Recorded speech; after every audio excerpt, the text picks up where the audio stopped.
ខ្ញុំមានជីវិតជាកូនអ្នកស្រីរស់នៅបែបណាក៏សប្បាយមិនចង់ទៅក្រំឃើញតែសំណងសំឡេងរំខានចិត្តនឿយណាយរំនៅទីនេះក៏សាងជីវិតជាកសិករក៏សប្បាយមិនចង់ទៅឆ្ងាយចូលពុកចូលម៉ែចោលស្រែចំការឡើយព្រោះខ្ញុំកើតមកជាកូនអ្នកក្រ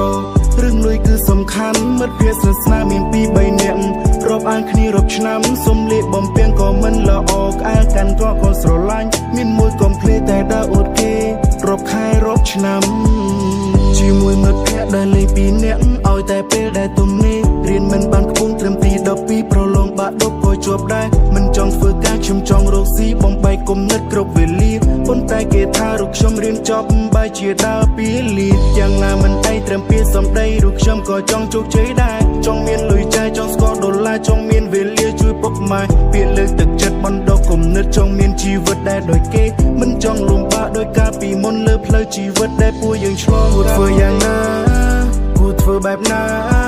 ពេលខ្លាំងហត់ពេលលេងចង់ទៅមុខមិនចង់ទៅវិញអារម្មណ៍ការទុកព្រោះតែគេថា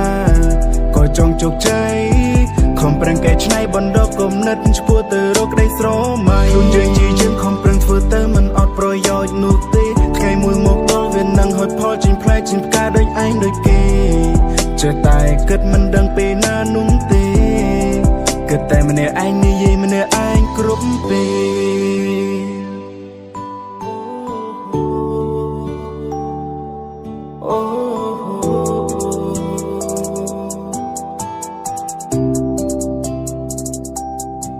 ជីវិតសប្បាយមិនចង់ឃ្លាតឆ្ងាយមិនចង់រស់នៅការຕົកចង់នៅស្រណុកមានតាំងពីក្មេង